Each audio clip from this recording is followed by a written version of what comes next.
بسم اللہ الرحمن الرحیم۔ السلام علیکم۔ آج کی اس ویڈیو میں آپ ملکہ بلقیس کے تخت کے بارے میں جانیں گے، لہٰذا ویڈیو کو اینڈ تک ضرور دیکھیں۔ یمن کی ملکہ بلقیس بہت خوبصورت تھی۔ وہ آگ اور سورج کی پوجا کیا کرتی تھی۔ حضرت سلیمان علیہ السلام پر اللہ تبارک و تعالیٰ کی بہت نعمتیں تھیں۔ وہاں کے بادشاہ شراجین بیل کی موت ہوئی تو اس کی بیٹی بلقیس نے سارا تخت سنبھال لیا، ساری بادشاہی سنبھال لی۔ حضرت سلیمان علیہ السلام کو اللہ تبارک و تعالیٰ نے کئی نعمتوں سے نواز رکھا تھا۔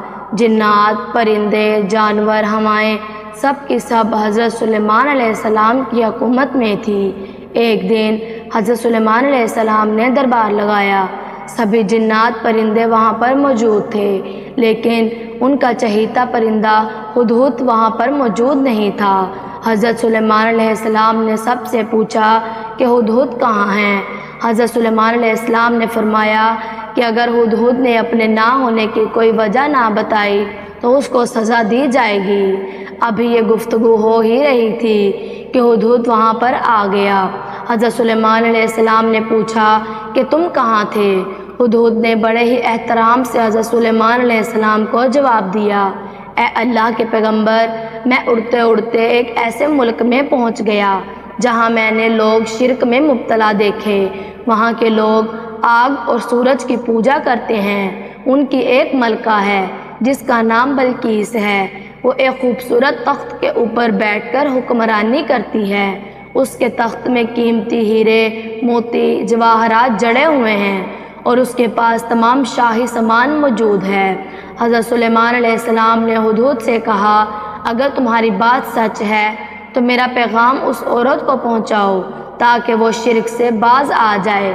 پیغام پہنچانے کے بعد وہاں پر بیٹھ کر سنو کہ وہ کیا رد عمل اختیار کرتی ہے اور پھر آ کر مجھے بتاؤ۔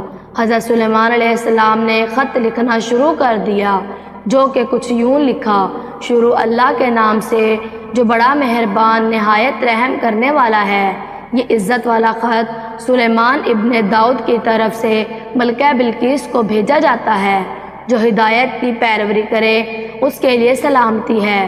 مجھ پر غلبہ کی خواہش نہ کرو، میرے مقابلے میں سرخوشی اختیار نہ کرو، بلکہ فرما بردار ہو کر میرے پاس آ جاؤ۔ یہ خط ملک سبا اور اس کی قوم پر دعوت سلام تھی۔ ہدہد پرندے نے وہ خط لے جا کر ملکہ کی گود میں گرا دیا۔ ملکہ اس وقت اپنے تخت کے اوپر بیٹھی ہوئی تھی اور وہاں دربار میں موجود 300 لوگ بھی تھے۔ انہوں نے جب یہ خط سنا تو وہ سب کے سب طیش میں آ گئے اور کہنے لگے کہ یہ ہماری توہین ہے، ہمیں اس کا سخت جواب دینا چاہیے۔ لیکن ملکہ بلقیس بہت ہی سمجھدار تھی۔ انہیں سمجھانے لگی کہ خط سے پتہ چلتا ہے کہ یہ شخص بہت ہی سمجھدار ہے، خدا کا کوئی پیغمبر ہے، لہٰذا ہمیں حکمت سے کام لینا چاہیے۔ اس نے کہا کہ میں حضرت سلیمان علیہ السلام کی طرف ایک تحفہ بھیجتی ہوں۔ اگر اس نے تحفہ قبول کر لیا تو وہ بادشاہ ہے، میں اس سے جنگ کروں گی، لیکن اگر اس نے تحفہ قبول نہ کیا تو میں اس کی پیروی کروں گی، کیونکہ وہ نبی ہے۔ ہدہد نے ساری گفتگو سن کر حضرت سلیمان علیہ السلام کو آ کر بتا دی۔ حضرت سلیمان علیہ السلام نے جنات کو حکم دیا کہ شہر کے ہر راستے پر سونے اور چاندی کا فرش بچھا دیا جائے، دربار کو ہیروں موتیوں سے بھر دیا جائے، پورے شہر کو اچھی طرح سجا دو۔ ادھر ملکہ بلقیس نے حضرت سلیمان علیہ السلام کی طرف تحائف روانہ کیے، جس میں سونے کی اینٹیں، جواہرات اور بھی بہت سا قیمتی سامان تھا اور ایک ملکہ کا خط بھی تھا۔ یہ سارا سامان لے کر وہ حضرت سلیمان علیہ السلام کے شہر میں داخل ہوئے۔ سارا نظارہ دیکھ کر وہ بہت شرمندہ ہوئے۔ حضرت سلیمان علیہ السلام نے ملکہ کے قاصدوں سے کہا، کیا تم میری مدد مال سے کرنا چاہتے ہو؟ مگر دیکھ لو، جو کچھ بھی مجھے اللہ تبارک و تعالیٰ نے دے رکھا ہے وہ اس سے بھی کہیں زیادہ ہے، لہٰذا تمہارا تحفہ تمہیں مبارک ہو اور واپس جاؤ اور اپنی ملکہ سے کہنا ہمارا انتظار کرے، ہم ایک زبردست لشکر لے کر آئیں گے۔ جب یہ خبر ملکہ بلقیس تک پہنچی تو وہ سمجھ گئی کہ یہ اللہ کے پیغمبر ہیں، لہٰذا اس نے جنگ کی بجائے حضرت سلیمان علیہ السلام کے دربار میں اطاعت کا فیصلہ کر لیا۔ جب حضرت سلیمان علیہ السلام کو یہ پیغام پہنچا تو آپ نے اپنے درباریوں سے کہا کہ تم میں سے کون ہیں جو ملکہ کو میرے پاس آنے سے پہلے ان کا تخت میرے پاس اٹھا کر لے آئے۔ وہاں پر سے ایک جن بولا کہ اے پیغمبر، میں آپ کو آنکھ جھپکنے سے پہلے ہی تخت لا کر حاضر کر دوں گا۔ تو پھر حضرت سلیمان علیہ السلام نے اس تخت کو اپنے پاس رکھا ہوا دیکھا۔ حضرت سلیمان علیہ السلام اللہ تبارک و تعالیٰ کا شکر ادا کرنے لگے کہ ان کو اللہ تبارک و تعالیٰ نے ہر نعمت سے نواز رکھا تھا۔ کہا جاتا ہے وہ تخت بہت ہی خوبصورت تھا۔ اس تخت کے بیچ ہیرے، موتی، جواہرات جڑے ہوئے تھے۔ حضرت سلیمان علیہ السلام نے اس تخت کو رد و بدل کر دیا اور اسے پہلے سے بھی بہت زیادہ خوبصورت بنا دیا۔ جب ملکہ بلقیس حضرت سلیمان علیہ السلام کے دربار میں حاضر ہوئی، حضرت سلیمان علیہ السلام نے پوچھا کیا آپ کا تخت بھی اس طرح کا ہی ہے؟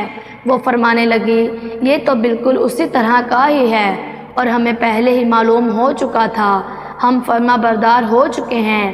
ملکہ کے آنے سے پہلے حضرت سلیمان علیہ السلام نے ایک ایسی عمارت بنانے کا حکم دیا جس کا فرش شیشے کا ہو، نیچے پانی جاری ہو، پانی میں مچھلیاں اور دوسرے آبی جانور ہوں۔ شیشے کے نیچے سے پانی بڑے جلوے سے بہہ رہا تھا جبکہ اس کے اوپر شیشہ نظر نہیں آتا تھا۔ ملکہ بلقیس محل میں داخل ہوئی۔